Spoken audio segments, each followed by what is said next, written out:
In early February of 1917, international headlines caused unrest as they announced the return of Germany's campaign of unrestricted submarine warfare. Actions that would lead to the severing of Germany's diplomatic ties with the United States, marking a significant turning point in what was then known as the Great War. Hundreds of miles from the escalating war at sea, however, amidst bitter cold temperatures along the lines of the Eastern Front, somewhere amid the forested region of what is now Poland, Lithuania, and Belarus, U-boat warfare was the least of the German or Russian soldiers' concerns. While these men certainly suffered under the brutal conditions, the impact of both the war and the abnormal temperatures affected far more lives than just those of the soldiers. The already perilous environment would unfortunately offer more unexpected challenges. Soldiers on both sides would soon find themselves suffering an even worse fate, unaware that they were now being hunted by a common enemy. The brutal winter. One British soldier later recalled, "The winter was so cold, I felt like crying. In fact, I'd never felt like it before, not even under shell fire." This was in early February 1917, and the conditions were the coldest winter we'd ever had. Terrible. There wasn't really a front line, not a continuous trench, just little holes that we had. We just couldn't dig anymore. It was all hard as bricks. By the winter of 1916-1917, the Eastern Front stretched for more than 1,000 miles, from the Baltic Sea in the north to the Black Sea in the south. Despite its monumental scale, the Eastern Front was widely considered less vital compared to the fighting on the Western Front, where the war was expected to be won by British soldiers along the border of France and the German Empire. As the winter of early 1917 deepened, both German and Russian troops stationed along the mountainous front lines struggled to maintain their will to fight each other. The miserable conditions proved difficult enough to bear on their own. Russian soldiers on the front lines would soon lose any hope of victory, with disheartened soldiers in the rear increasingly abandoning the army as the Russian nation fell into absolute turmoil, characterized by multiple civil wars and revolutions, culminating with Lenin's Bolshevik Revolution later that year. Those who remained behind on both sides of the front lines continued to hunker down into their shallow foxholes, doing their best to avoid regular barrages of machine gun fire, artillery shells, vicious shrapnel, poisonous gas, and accurate bullets from enemy snipers. Water-cooled machine guns misfired or failed completely as their water jackets froze solid. Troops often had to warm their rifles over fires so the weapons would function properly.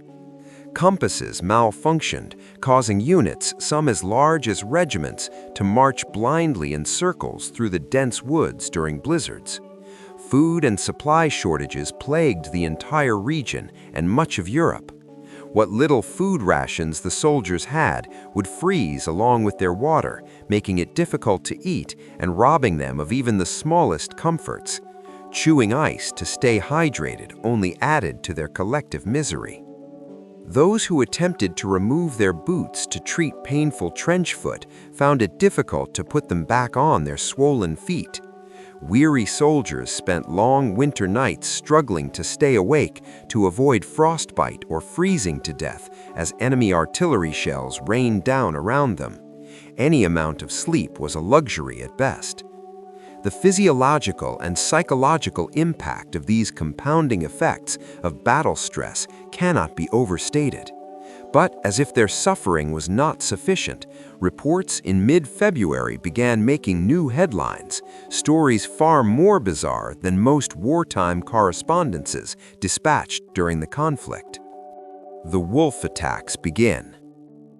American newspapers surprised their readers by relaying reports of wolves attacking and consuming Russian and German soldiers along the front lines. These reports were cited by American papers as originating from Russian officials in Petrograd, now present-day St. Petersburg. Many of the stories indicated these attacks occurred in the forested region near the cities of present-day Vilnius and Minsk, along the borders of what is now Poland, Lithuania, and Belarus. U-boat warfare was the least of the German or Russian soldiers' concerns. It is said that a starving wolf population had run out of options. Humans had become their next target. Although there is little information aside from what is presented in various news articles, there appear to be at least several depictions of the incident, which summarize a series of repeated wolf attacks rather than a single event. The leading report indicates that during a hot engagement, possibly as German forces advanced with the intent of pushing the Russians back or overrunning their position, a large pack of wolves fearlessly dashed out amidst the battle and began devouring wounded men, some of whom were likely still alive. The articles depicting this event state that, possibly surprised by the wolves' sudden appearance, both the Russians and Germans immediately ceased firing at each other and turned their rifles and grenades on the massive wolf pack, with Russians and Germans honorably protecting the wounded men on both sides. Once they had killed about 50 of the wolves, the remaining wolves scattered, leaving the soldiers to awkwardly resume their own battle. It seems that, as similar stories of such truces indicate, both the Russians and Germans quietly chose instead to recover their wounded and return peacefully to their foxholes to fight another day.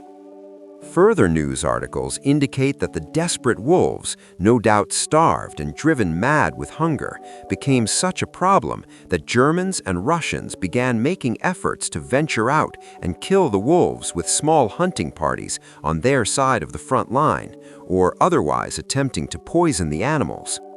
When this failed to drive off the ravenous wolves, the men reportedly had no other choice but to open negotiations with their enemy, possibly sending messengers back and forth between positions to coordinate a ceasefire in areas affected by the wolf attacks.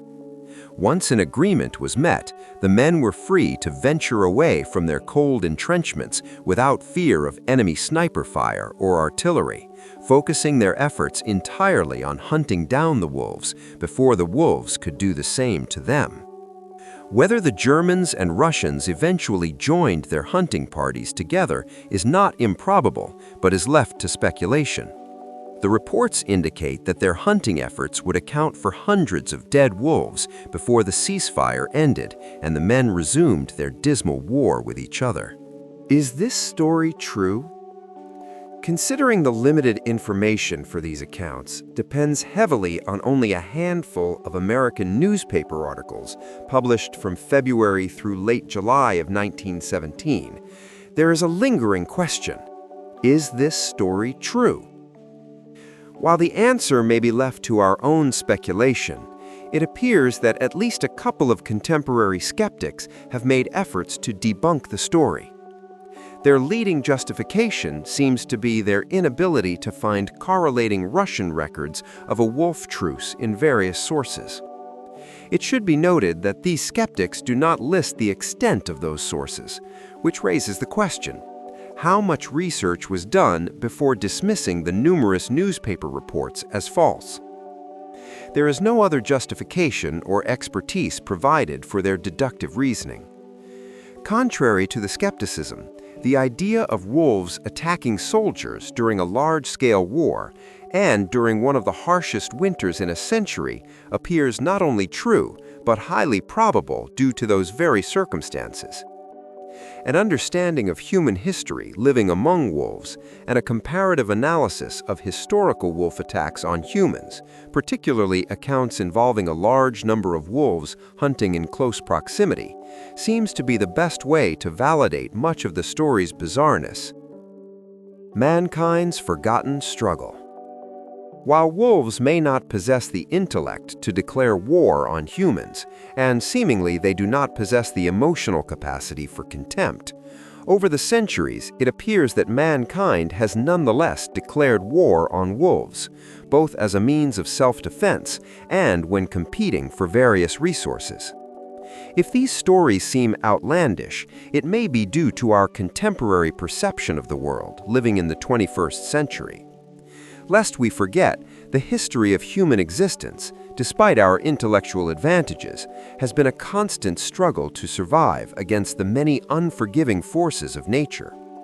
Our aggregation into well-protected communities and the conveniences of modern civilization have seemingly robbed us of the many survival skills and sharpened instincts we once needed to remain alive. For some time now, it has seemed we are far more likely to be murdered by a fellow human rather than a predatory animal, this threat of an early and violent death being far more certain for soldiers engaged in war. While modern comforts may protect us from the once inescapable forces of nature, and while we may have largely remained the apex species in most environments over time, on occasion, humans have unexpectedly found themselves on the receiving end of predatory predation, becoming the hunted rather than the hunter. Men fighting in wars who find themselves far from home in unfamiliar and often unforgiving environments, stranded on the open ocean or in the vast wilderness of foreign landscapes, appear to be no exception. Quite the opposite, it would seem. We expect soldiers to be routinely exposed to dangerous conditions, so stories of predatory animals attacking them understandably provoke a great amount of intrigue, such as the reported tiger attacks during the Vietnam War and shark and crocodile encounters during World War II. Wolves and Humans: A Long History. According to R.P. Steller in his paper titled Wolves, Humans, and the Democratization of Poland, wolves and humans have competed for resources and for the position of top predator, at least since humans became efficient enough hunters to stop being mistaken for easy prey themselves. In Europe, the winner of this competition was not clear until the 19th century, when industrialization, the agrarian revolution, and the resulting population boom allowed humans to tip the scale in their favor. If not for humans, wolves would likely remain a top predator throughout much of the northern hemisphere, due not only to their high intelligence, but their social behavior. However, the predation of humans by wolves has become a highly rare occurrence in recent years, certainly in the more developed regions of the world. One of the obvious reasons is that we have long learned to trust our instincts and avoid placing ourselves into dangerous environments. Hunting wild game has largely become a recreational activity for humans, rather than a necessity. Instead of foraging and tracking down prey, we now hunt for rations in the far safer environment of our local grocers. We avoid swimming in shark-infested waters when we can help it, and we scarcely venture out into unfamiliar stretches of wilderness alone or without adequate protection. But there have always been those among us, including our soldiers, who are not so privileged as to always have that choice, and so they find themselves thrust into increasingly perilous environments. More recent stories of wolves attacking humans are therefore the result of an unfortunate culmination of otherwise abnormal circumstances. The wolves are starved, suffering from rabies, or otherwise provoked by incautious individuals. As modern conservation efforts indicate, in some areas of the world, primarily North America, we now nobly fight to conserve endangered wolf populations, those which had until the mid to late 20th century been freely exterminated either out of irrational fear or for our own safety and protection of livestock. While many of us may have the luxury of ascending Maslow's hierarchy with our needs for survival and safety met through access to modern conveniences, our view of the world is not universally shared by those humans living in harsher, less developed regions. Despite our more contemporary appreciation of these beautiful animals, the hunting of wolves is still legal in many regions of Europe, Russia, and across Asia. The modern-day justifications for the hunting of wolves and the culling of wolf populations remain a controversial issue as humans seek to protect themselves and their vital livestock while living in relative harmony with both local wolf populations and the greater environment. However, despite our more contemporary sense of compassion for wolves, humans living in wolf-inhabited regions across the Eurasian continent over the last several centuries clearly held far less favorable opinions towards these predators, and for good reason. Wolf attacks on humans were not always uncommon. Europe's history of wolf attacks. International headlines in 2017 reported that a number of wolves had been spotted in the forests surrounding the city of Paris. This news might seem unremarkable, if not for the fact that wolves had apparently been eliminated from France in the 1930s, completely wiped out of existence by farmers and hunters. Europe's recorded history indicates that wolves had long been a thriving species on the continent. And for those unfortunate European citizens who found themselves in the wrong place at the wrong time, European wolves had, under various conditions, occasionally considered humans to be a convenient source of food. European history recounts thousands of predatory, rabid, and otherwise unprovoked wolf attacks on humans, from the more mundane stories of individual attacks to the now fabled accounts of man-eating wolves who killed so many humans, either alone or as leaders of their packs, that they were given memorable titles.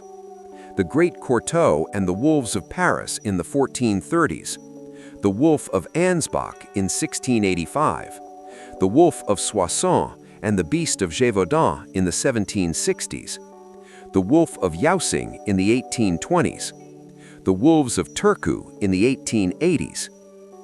As the European continent plunged into the First World War, wolves were no less notorious during the conflict. The Italian earthquake of 1915. Early one morning in mid-January of 1915, a massive earthquake shook the mountainous Abruzzo region of Italy. In the town of Pessina, 3,500 of the town's 5,000 residents died in a matter of 30 seconds, crushed by the sudden collapse of their homes. Reporting of the various rescue and relief efforts invariably included reports of wolves which had come down from the surrounding mountains in search of not only loose sheep, but the wounded residents and decomposing bodies buried in the rubble. The frenzied wolves were even attempting to attack vehicles that passed by them on the roads. Surviving residents and rescue workers organized hunting parties to eliminate the now fearless wolves. They likewise killed over 100 local dogs that had also been caught scavenging the corpses among the ruins. As Russian and German troops fighting along the Eastern Front 2 years later would realize, the combination of large-scale war in conjunction with uncommonly brutal temperatures may have, like the Italian earthquake, created compromising conditions for the region's wolf population. Why the wolves attacked.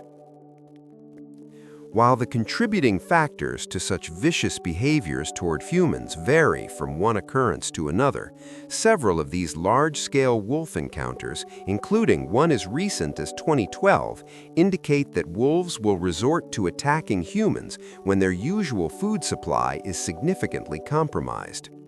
It might also be speculated that during World War I and World War II, the convenient availability of hundreds of human corpses, both soldiers and civilians, may have contributed to or instigated these attacks.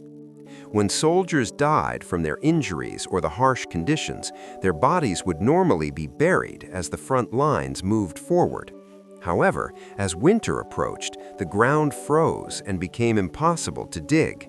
The bodies remained exposed, littered across the various battlefields of the region.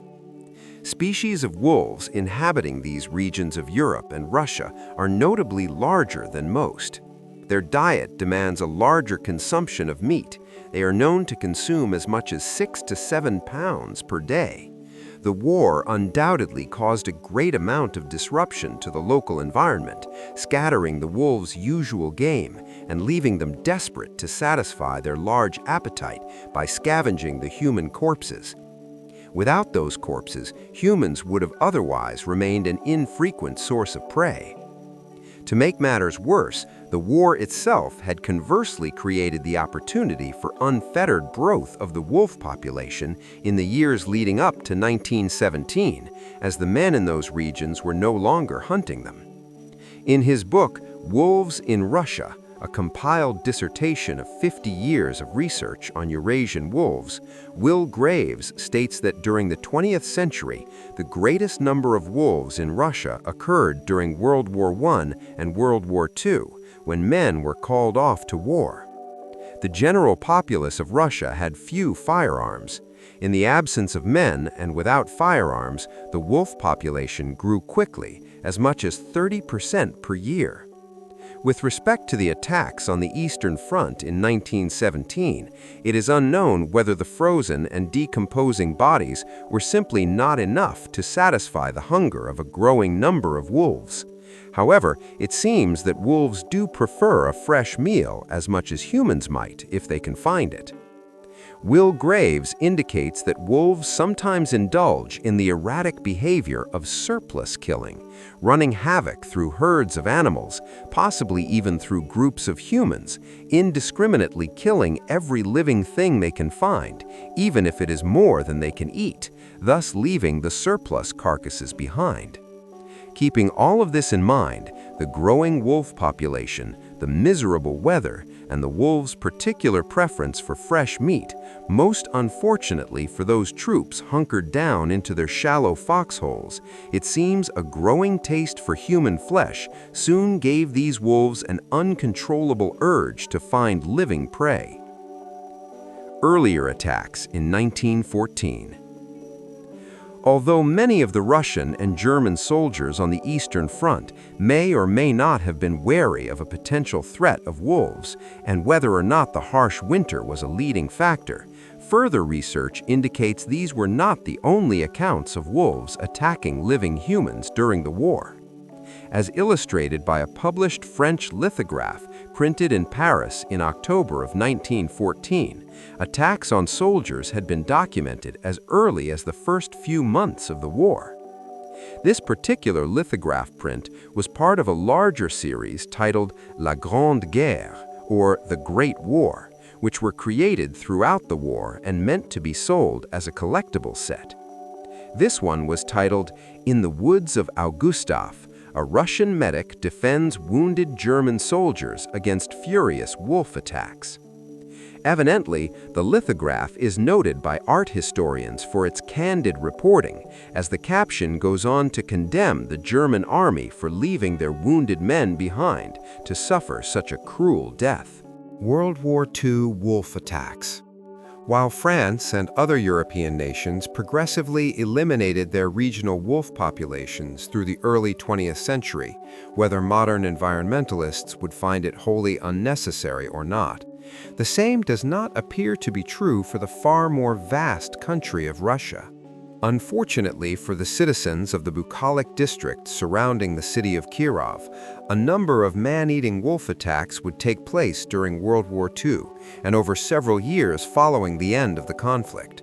From 1944 until 1953, the attacks resulted in the deaths of 22 children and teenagers between the ages of 3 and 17.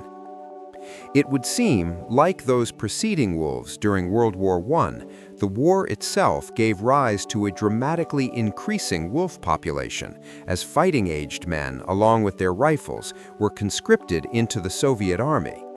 No less a contributing factor was the sheer number of human corpses made available to the wolves. While the number of civilian deaths reported by the Soviet Union has been cited in research articles as being intentionally understated at around 7 million, a Soviet research committee established in 1989 concluded that a more accurate figure was between 26 to 27 million, a number that is heart-stopping to consider. While it may be difficult to determine why wolf attacks occurred so heavily in the region of Kirov Oblast, and whether or not similar attacks went unreported in other regions, the various reported massacres during World War II, the Holocaust, and the otherwise intentional or unintentional killing of civilians, and of course soldiers across northern World War II wolf attacks. While France and other European nations progressively eliminated their regional wolf populations through the early 20th century, whether modern environmentalists would find it wholly unnecessary or not, the same does not appear to be true for the far more vast country of Russia. Unfortunately for the citizens of the bucolic district surrounding the city of Kirov, a number of man-eating wolf attacks would take place during World War II and over several years following the end of the conflict. From 1944 until 1953, the attacks resulted in the deaths of 22 children and teenagers between the ages of 3 and 17. It would seem, like those preceding wolves during World War I, the war itself gave rise to a dramatically increasing wolf population as fighting-aged men, along with their rifles, were conscripted into the Soviet army. No less a contributing factor was the sheer number of human corpses made available to the wolves.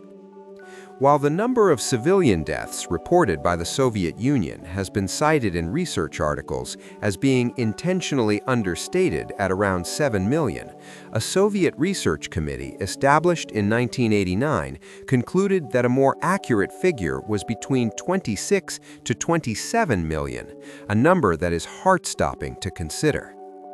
While it may be difficult to determine why wolf attacks occurred so heavily in the region of Kirov Oblast, and whether or not similar attacks went unreported in other regions, the various reported massacres during World War II, the Holocaust, and the otherwise intentional or unintentional killing of civilians, and of course soldiers, across Northern Europe and Russia during the war, would likely have contributed to the wolves' diet and thus their inconsistent behavior toward humans. Based on his research into Russian wolves, Will Graves further notes that during this period in the late 1940s, due to these and other wolf attacks, the Soviet Union commissioned a study to be carried out by Russian biologist Pyotr Alexandrovich Manteyfel. At the time of his appointment to the study, Manteyfel evidently held a highly skeptical opinion toward the idea of wolves preying on humans, with his only exception being the irregular behavior of rabid wolves. His findings were published in a report in November of 1947. Much to his surprise, he uncovered numerous attacks, including those perpetrated by entirely healthy animals. According to Graves, the Soviet authorities immediately buried this report, preventing it from reaching the wider public. The reason for this conspiracy being that following World War II, the Soviet government was reluctant to give its wider population any reason to fear wolves, and thus demand to be well armed, potentially giving the citizenry the power to overthrow their communist government should another revolution occur.